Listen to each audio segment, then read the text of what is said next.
عليكم ورحمة الله تعالى وبركاته كلنتي وعن ونكسن دعوة ديال إلى هانتي ملك استوى أبناء دعوة نيسان كسر دوّا مركل إيو برنامج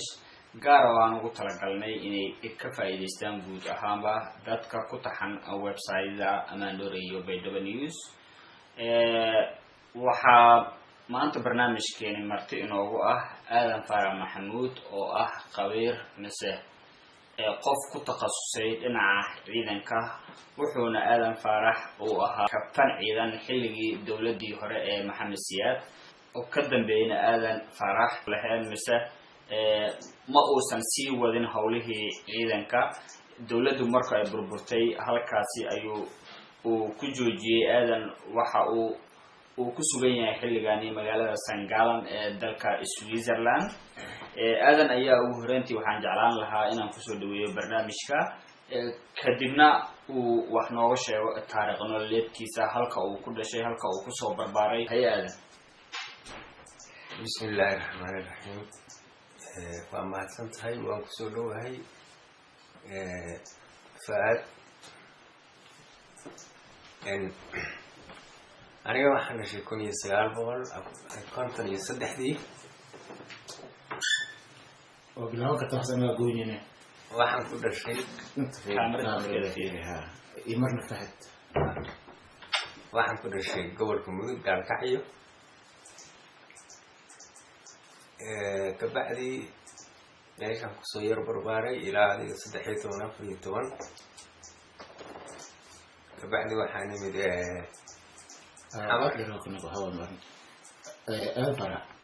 bismillaahir rahmaanir rahiim waa mahadsantahay Fuad wariye Fuad waan mahadsantahay waan ku soo dhawahay Beedow News yaa maandowray haddii aan wax kaaga sheego taariikh nololeedkayga 1953 ayaan dhashay Gaalkacyo soona Gaalkacyo adiga Mudug gobolka Mudug baan ku dhashay meeshaan ku soo barbaaray ilaa 13 qiyaastii aniga hadda sax ma hayo kabacdi waxaan ku soo wareegay koonfurta xamar markaa kabacdi waxaan noqday askari ciidamadii xoogga dalka Soomaaliyeed baan ku biiray ka dhaxgalay aadan ma aragtay muduga ku dhalatay Gaalkacyo sidaad noo sheegtay waxbarasho ma soo martay mise ma ilaa waqtigaas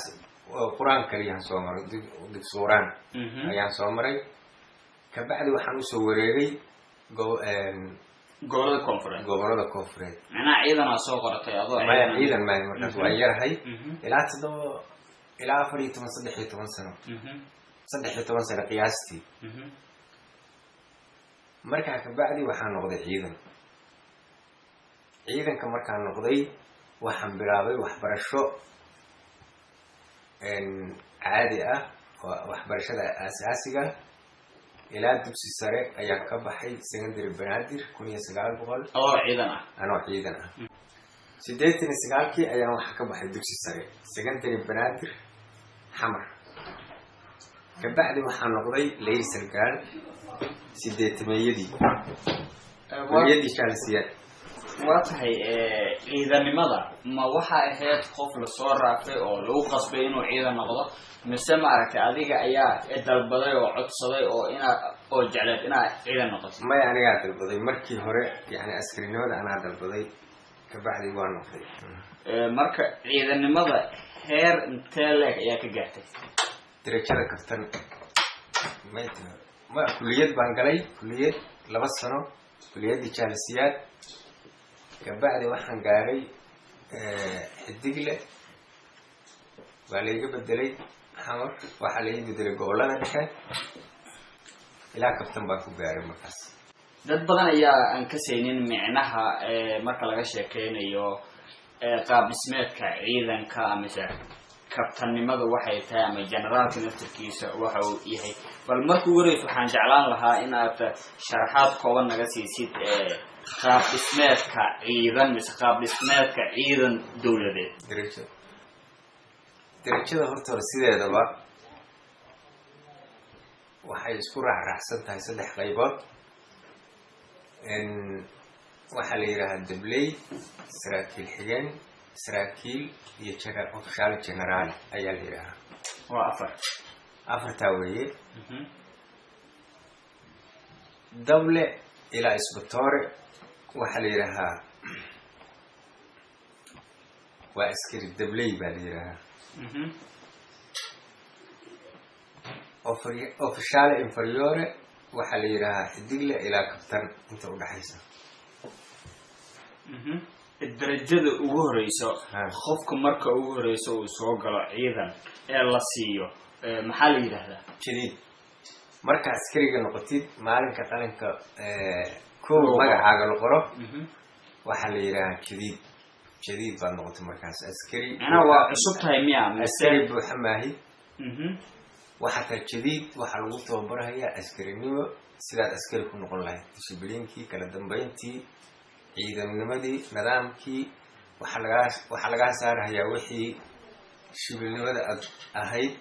oo hab ciidan ayaa lagu tababarahayaa. marka macnaha waxa la barayo adiga aad sheegaysid waa maxay? example tusaale ahaan qori ayaan haystaa, ciidan inaan noqdana diyaaraan u ahay oo ciidanka maaragtay aan ka mid noqdo oo u dagaalamo ama aan u dhinto mise aan wax u dilo diyaaraan u ahay. maxay tahay waxyaabaha la barayo adiga aad sheegaysid? marka ugu horeysa adiga marka hore gurigiina markaad joogtid qof caadiyaad iska ahay. ciidan markaad soo gashid waa waxbarasho gaara, aqoon kale ayaa wax mujtamac kale ayaad ku biirtay. markaa waxaa lagu barahayaa ciidan hortaro muxuu yahay ciidan. ninka askariga noqonahaya oo ciidanka noqonahaya waajibkiisu waa maxay, muxuu qabanhayaa, sidaas weeyaha. waa tahay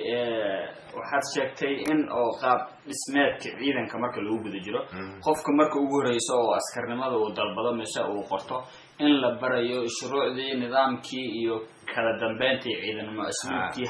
habkii ciidanka uu dhaqmi lahaa. waa tahay waxyaabahaas marka uu barto ma waxaa jirto darajo labaad oo la siiyo mise marka waxaas uu barto dhamaysto shaqo caadiya loo diraa, wax xil ah oo loo dhiibay ma jirto? may waa kala labo. waxaa weeyaan officialinka hadduu yahay waxa weeyaan asaga waa gaar wey. laakiin askari marka laga hadlayo qofka noqonaya marka hore tababar baa lagu siinahayaa. tababarkaas wuxuu ka koobnaan jiray waagii hore ilaa 6 bilood. 6 bilood markii kuu dhamaatana ciidamada xoogga dalka Soomaaliyeed ama ciidanka qalabka sida meeshii markaas lagu talagalay ayaa lagu bedelayaa. ciidanka lagu siinayo ma qoriga qaabka xabada loo ridamiyaa mise qaabka maaragtay jir ahaantaad exercise aad u qaadan lahayd? wax kasta isugu ama xabada la rido ama exercise la sameeyo ama ciidan halgaaga sheekeeyo ama discipline halaga sheekeeyo halagu baro. adiga ciidan baa lagu barayaa habka ciidan u dhaqmo, hubkiisa, wixiisa kulli. laakiin adiga takhasuskaagu wuxuu noqonayaa meesha lagu bedelo. waxaa jira marka ma waxaa jiro maaragtay sharuudo oo maaragtay qofka markaas lagu imtixaanayo hadduu kasoo bixi waayo askarnimadii laga rusqeynayo loo diidayo asigoo raba xitaa inuu askari noqdo mise waa loo ogolyahay? tusaale ahaan ciidan inaan noqdaan jeclahay, anaa imaaday, anaa isoo qoray, haddana waxa ahayd qof fulay ah oo xabadda markaa maqlo xitaa aan istaagnaan karin. ma la iqaadan karaa askariyahaan? ma la iqaadan karaa mise maaragtay liimobal inaan askari noqdo? horta hore marka horeba nin fulaya lama qaadanayo. marka horeba nin fulaya maba soo gelayo meesha. waayo meesha ciidan markaad noqonaysid waxaad diyaar u tahay inaad dagaal gashid, dalkaaga difaacdid dabad iyo gudaba. markaa ka bacdi waxaa weeyaan mar haddii tababarku ku bilowdo oo lagu qaato bas wey, waa sidii lagu qaatay wey. darajooyinka kablaha, xidiglaha, laba xidiglaha, saddex xidiglaha, gaashaanlaha, generaalka, intaasoo darajooyin aad soo sheegtay qaabkee lagu siin? 6 bilood ee tababarkii waa dhamaystay. in wadankayga aan difaac diyaar aan u ahay, inaan dhinto diyaar aan u ahay, waa firfircoonahay dagaalkii maaragtay wax walba shaqo walba oo la ii diray diyaaran wahay isla markii ma generaal liga dhiga ama colonel liga dhiga ama captain liga dhiga saddex xidigle darajada la isiin karo markaasi maxay tahay darajooyinka qaabka lagu helayana waa sidee hadii oo sharaxaad naga siisay darajadu way kala duwan tahay darajada official marka la yiraaho waa inaad qof wax soo bartay minimum marka ugu hooseysid dugsiga waa inaad soo baxdaa markaas waxa lagu qaadanayaa leysirgal marka lagu qaato 3 sano ugu yaraan 3 sano 2 sano ilaa 3 sano waxaad gelaysaa course tababar ayaad gelaysaa academy military aad gelaysaa markaa ka bacdi waxaad u dalacaysaa xidigle ka bacdi waxa weeye halkaas ka soconaysaa marka ilaa general darajadaas waxaa jirta marka darajo kale oo special ah oo qofkii مثلا sargaal مثلا isbatoore hadaad nin aqoon ciidan leedahay oo ilaa isbatoore aad kusoo gaartay waxaa jirta in course gaar la sameeyo oo markaas dadkaas ciidamada aqoonta u leh experience kale in loo qaato markaas xidigle ay noqdaan oo sargaal halkaas ka bilaabaan laakiin normaale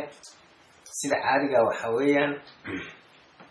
qofka sargaalka noqonayo waa qof aqoon leh oo iskool sare markuu ugu hooseeyo ka soo baxay wixii ka sareeya waxa weeyaan xidigle marka xidigle noqotid 3 sano markaad kulliyad ku jirtid xidigle noqonaysaa 2 sano markaad joogtid xidig baa ku imaanaysa labaad 3 sano markaad joogtid xidig saddexaad baa ku imaanaysa taa waxa weeyaan waxa la fiirinayaa markaas iska qaadan maahan firfircoonidaada sargaalnimadaada sidaad maaragtay tahay ayaa lagu qiimeynaya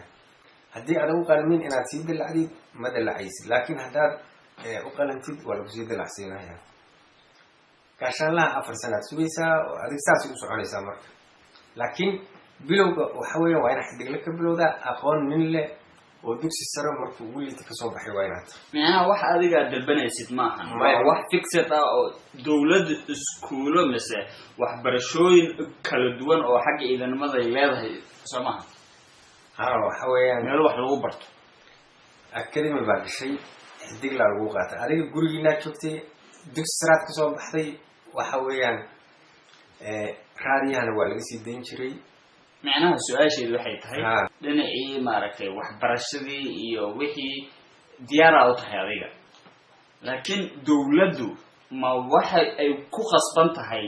in ay leedahay xarumo oo ciidamadeeda lagu tababaro oo maaragtay academigaad sheegaysid ee maaragtay iskuulal kale oo maaragtay ay ku bartaan shuruucdii nidaamkii asluubtii Soomahan dawladdu awal inay leedahay meel waxaas lagu barto askariga guriga hooyadiisu ka soo bartaa male adiga waxa weeyaan waa ku sheegay waxaan ku yiri marka ugu horeysa waxa rabtaa inaad sargaal noqoto Soomaha waa inaad la socotaa raadiyaha iyo joornaalka raadiyaha iyo joornaalka ayaa laga soo deenayaa wasaaradda gaashaandhigga waxay rabtaa intaas oo leey sargaal oo ka soo baxday dugsi sare aragtidaada meeshaas ku soo qoranaysaa si caadi ah lagu qaadanayaa markaa ka bacdi waxa lagu qaadanayaa leey sargaal haddaad ku baastid imtixaanadaas lagu marsiinayo imtixaan caadi ah maraysaa imtixaanadaas markaa ku baastid leey sargaal waa lagu qaadanayaa tababar ayaa gelaysaa 2 sano ah ama 3 sano ugu yaraan 3 sano tababar ah ayaa academy gelaysaa academy military kaliya waxa lagu tababaraa askariga wadooyinka uu maray waa kula fahmay askarigii wax walba diyaar u yahay askari ma waa sarkaal weey sarkaalkii mise qofkii ciidanka ahaa wax walba diyaar u yahay Soomahan in dawladdu ay leedahay goobo maaragtay waxyaabaha aad sheegtay lagu baranayo waa leedahay jaalisiyaad baa kamid ah مثلا meelaha lagu tababaro saraakiisha jaalisiyaad baa okay haddii dawladdiiba aysan lahayn goob oo askarigii wax lagu barayo oo nidaamka aad sheegaysid dastuurkaas iyo qaabkaas horumarkaas aad sheegaysid lagu baray aysan lahayn Ha. askarigii sidee uu kusoo baran karaa waxyaabaha aad sheegaysid ma baran karo waa in marka hore inay diyaar u tahay wey meesha wax lagu bari lahaa iyo macallimiintii wax kasta ha. okay aan ka gudubna marka waxaad inoo sheegtay in ilaa iyo heer kabtan aad kasoo gaartay dhinaca maaragtay ciidanimada Ha. waagii dagaalkii magac lahaa dagaalkii 77 xil noocee ayaad haysay waagaasi xaggee joogtay dagaalkaasi ma ka qayb qaadatay bal waxaan jeclaan lahaa dad badan oo maaragtay dagaalkaasi aysan iyagu wax badan aysan ka ogeen inaad u sharaxdid dagaalkaas waa ka qayb galay laakiin aniga waxaan uga qayb galay warisgaarsiin ahaan warisgaarsiin hogaaminta ciidanka wuxuu leeyahay qaybo badan buu kala baxaa marka qaybta warisgaarsiinta ayaan ka tirsanaa markaa dhinaca baali baana ka qayb galay isgaarsiinta waxaad moodaa waayahan dambe in la casriyey laakiin waayihii hore aysan casri ahayn isgaarsiinta qaab noocee ah ayaad ugu shaqayn jirtay radio military fooniya iyo telegraph iyo waxaas marka ma waxaad leedihiin marka luuqad idin gaar ah dadka raadiyahaasi ee ka shaqeeyo oo maaragtay warbixinada ay isku gudbiyaan qasab waxay leeyihiin mishaab soomaaliga caadiga ciidankii waa soo duleen weerar ay soo qaadeen waa soo soconaa wadadan kusoo jirnaa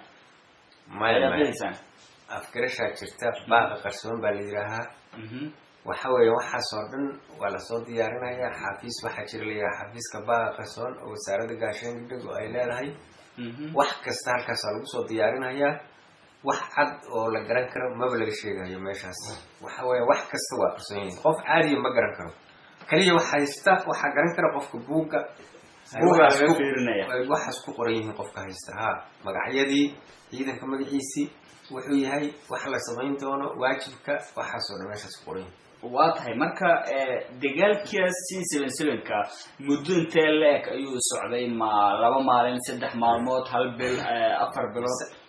sanad qiyaastii sanad buu socday hal sano socday bal marka aad kasiyar nooga sheekaysid dagaalkaasi maxaa kugu yaabka badnaa inta dagaalkaasi uu socday maxaase maaragtay niyadaadu ay kusoo laabatay oo farxadda aad dareentay inta uu dagaalkaasi uu socday dagaalkii horta hore wuxuu ahaa waxyaalaha igu cajaabka badnaa waxaa kamid a meel alla meeshii annaga aan weerarno markiiba waa ka saaraynaa maxaarada ciidanka laftigiisa wuxuu ahaa ciidan muraal leh niyad u dhisan tahay soomaalinimo ku jirto aqoon leh tababar leh hubka uu haysto iyo wax uu qabanhayo yaqaana marka waxaa dhici jirtay markiiba meel alla meeshii la weeraro ama la wajaho in la jebin jiray cadow waa tahay marka hubka aad haysateen maaragtay kaangiyi iyo beebooyin iyo qoryaashaan yaryar oo keliya ayaad ku dagaalami jirteen mise tayaarado iyo maraakiib iyo waa idin kala qayb qaadan jireen maxaa ku dagaalami jirteen hubka waa kala duwanaa ciidanka waxa weeyaan hubka waa la qaybiyaa sida cadowga shugtiisa u kala weyn tahay ayaa loo kala qaybiyaa matalan aniga meeshaan ku aadanaa diyaarada ma imaan jirin laakiin wax taangina ma jirin laakiin inta kale waa la haystay infantry artillery beebe waxaas waa jireen laakiin taangiya ma jirin iyo maxaa kuugu naxdinta badnaa marka dagaalkaasi intaad ku jirtay wallaahi annaga haddee naxdinba maana arkin annagaaba gacan sarreynay haddaad gacan sarraysidna naxdin maba jirto miino meel ku qaraxdayo rag saaxiibada maaragtay miino inta cadowgu dhigay ay la qaraxday waad arkaysaa laakiin markasta annagaa gacanta sare lahay marka xabsi ma jirin waa tahay dagaalkaasi 77ka muddadaas uu socday aad noo sheegtay ilaa iyo intee aad gaarteen ciidamadiina soomaalida ah ilaa iyo maaragtay tusaale ahaan jigjiga ma gaarteen maya nagayla ma gaarteen ma doolow ayaad gaarteen adhisababa ma u dhawaateen ciidamadii maaragtay dowladdii maxamed siyaad mise dowladdii soomaaliyeed meesha ugu dambeysay ciidamadu ay gaareen xaggee ahayd ciidanka horta hore dhammaantiis wuu wada qabtay dalka inta soomaalida waddanka soomaalida ee amxaaradu haysato sida badan adiga meelo xoogaa ay ku yar adkaatay waa jirtay sida meeshaan la yidhaaho jigjiga ama aniga hadda meelaha magacyadooda saas mahayo laakiin dir dhawiye meelahaas xoogaa way adkaatay laakiin sida badan waddanka waa la qabtay dhinacaas anigu ma jiray dhinaca baali dhinaca oo baan jiray dhinacaas baali dhinaceeda nageyle wax yar baan u jirsanay waa tahay arrimahaasi dagaalkii sireenkii iyo maaragtay arrimahaas markaan kasoo gudubno xilligani dowladda soomaaliyeed ayaa waddanka soomaaliya ay ka jirtaa ciidamo soomaaliyeed ay jiro inta badan waxaa lagu eedeeyaa ciidamada dowladdu in ay maaragtay falal xunxun ay geystaan sida kufsasho maaragtay dumar soomaaliyeed xerooyin ay ku jiraan ay ciidamo qof labisan dareeskii ciidan dowladeed asoo ama xidigle laba xidigle saddex xidigle ayaad arkaysaa inuu oo lagu eedeynayo inuu kufsaday maaragtay qof dumar ah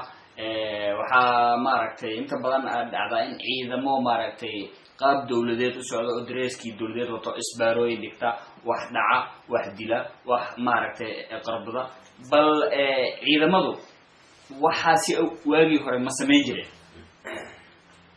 may waxaas aniga hadda waxaad sheegaysid waaba la yaabanahayba nin ciidan ah ayaa wuxuu asaga mas-uulka ka ahaa ama haddii ilaahay kuu ron yahay waajibkiisa ahaa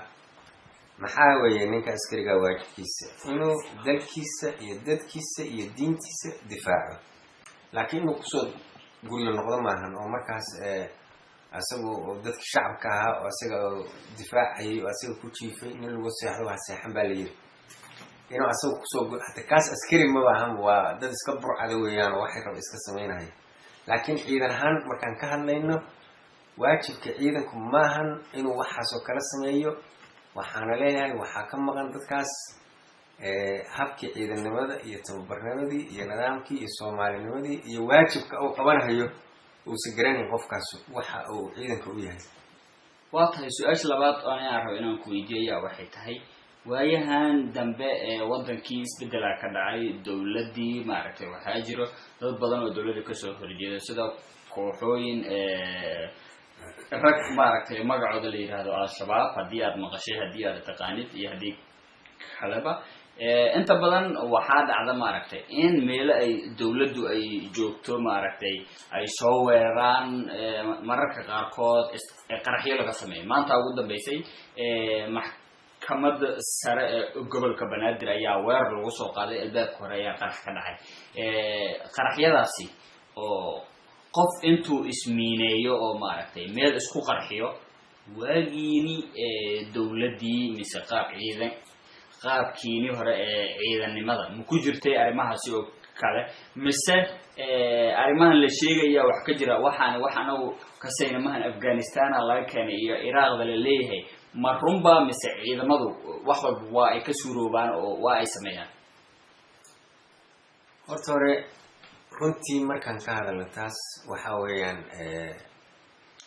ninka hadda maxkamadda sare isku qarxinaya sababta isku qarxinaya looma yaqaan moogta waa maxkamad waddanka gudihiisi weeye waa wuxuu asaga sidaa hadda sheegahayo weeye wixii asaga uu maaragtay waajibkiisa ah inuu difaaco ayuu asagu maaragtay baabi'inahayaa soo maaha laakiin caadiyan ciidanka waxa weeyaan waxaa loogu talagalay cadow wax kasta oo asaga uu samayn karo inuu ku difaaco haddii loo baahdo marmarka qaarkood qof nafti hura oo markaa meel la geli waayey oo haddii ilaahay kuu ron yahay oo difaaceedu adag yahay oo la rabo meesha in la galo in qof asagu markaas naftuhuraa uu isku aadiyay meeshaas kabacdina saa lagu galo meesha isku aadiyo waxa way qoriga meesha ka soo dhacayo ama isku aadinaya ama taangi haddii la kuuranayo socda oo soo socda oo wax lagu celiyana aan la arag ayuu maaragtay intuu miino qaato oo dhulka jiibsado hoosta ka galo ayuu kor ka ridayaa hoosta markii saa kuu dhaafo dhufayskii baad ku jirtaa taangiga dhufaysku soo dulmarayaa soo maahan adiga labada lugood dhexdoodaad maraysaa gadaal baa kasoo fuulaysaa gudaad kaga soo ridaysaa markaas waa mar duruuf kaliftay micnaha in oo gaarigaasi aad sheegtay taangaha wixii uu ku ridi lamiya mise sometimes in miinada aad sheegtay qofkaasi uu qaato oo maaragtay meeshii uu dhexgalo oo asiga qudhiisa maaragtay uu meesha isku qarxiyo haddii loo baahdo wuu isku qarxinayaa taangiga lugtiisu isku dhigayaa ma jiri jirtay marka waxaas mise waxyaabo cusub oo hadda la arkay aniga horta ma oo arkin cusub waay aniga ma arkin laakiin nidaamka ciidanka tababarka marka la qaadanayo way ku jirtaa inaad wax kasta xataa waxaa ku jirta haddii cadow uu ku hareereeyo oo markaas aad ka baqaysid meel laga baxalo waay aad ka baqaysid matalan inuu cadowga inta ku qabto sir kaa helo waa isdiraysaa ama maaragtay haddii rabto qorigaad haysatay laftigiisa kor matalan hoobiyahoo kale kor baa u tuuraysaa waad ku soo aadinaysaa gab waxawaya dusha kaaga dhacayaan taas waxa weeyaan waa mar wax kale oo la sameeyo la waayay laakiin macnaha ciidanka hadduu ka awood badan yahay oo awoodna aa u weysid qaab meeshii aad ku gashid macnaha waxaad leedahay qof naftii hura ayaa loo diraya meeshaas uu dhexgalaya isku qarxinaya ha haddii matalan waxaa jira meelaha qaarkood difaaciyada waxaa qaybo badan bay u kala baxaan marka waxaa jira difaac permanent ah oo dowladdaa dhista kaas midna waxa wey waa mid kumeel gaara weeye oo waqti kumeel gaara ayaa la samaystaa waa iska caadi dhulkaas ka qodaysa kabacdi waa soconaysaa laakiin midkaas waxa weeyaan aag buu ku salaysan yahay aag buu ku hagaagsan yahay halkaa qori baa la gelinayaa qorigaas waxa weya dhuuntiisa banaanka jirtaa wax alla wixii soonaha soo maroo dhan wuu baabi'inaya wax soo geli kara male meesha ka horreysana dhirtii baa laga jirayaa banaan wey waxaa la rabaa qof inta soo gurguurto qorigaas beerka u dhiga oo isku qarxiyo marka daqiiqad ama 2 daqiiqo markuu hakado qorigaas in ciidamadii ay gudbaan inay ciidanku gudbo meesha la dhaafo macnaha waxaan dareemayaa in isku qarxintu aysan ahayn wax cusub marka laga hadlayo xagga ciidanka ma cusub waa tahay ugu dambeyntii habka loo isticmaalayo maaha laakiin habka hadda Soomaaliya looga isticmaalayo taas ma anu ma sheegin midaas waa tahay iyaguna waa nidaam iyo barnaamij u gaar ah leeyihiin ay ku dagaalamaan ma ahan dowladii Maxamed Siyaad saan filayo waa mahadsan tahay aadan Faarax Maxamuud ugu dambeyntii dowladda Soomaaliyeed mise ciidamada Soomaaliyeed dowladda ku jira oo Muqdisho jooga qaabka ay u dhaqmayaan qaabka laga sheekeynayo qaabka aad adigu aragtay mise aad maqashay hadda maxaa kula talin lahayd u sheegi lahayd oo kula dardaarmi lahayd adoo mahadsan aniga horta hore waxaan oran lahaa ciidan hadduusan tababar lahayn waxba ma tarayo ciidanka waxaa wanaagsan in la tababaro askariga wuxuu u baahan yahay tababar iyo in loo sheego waajibkiisa tababar ku filan markuu qaato waxa isaga uu leeyahay in loo dhammaystiro markaas askari wuu noqon karaa laakiin matalan duruufa iska jira hadda waddanka waa iska burburay dhaqaalihiisu waa iska liitaa wax laga yaabo ninka askariga inuusan maaragtay waxba saasa u haysan tababar uusan haysan wax ku filan uusan haysan markaa inuu wax iska sameeyo laakiin waxaa wanaagsanaan lahay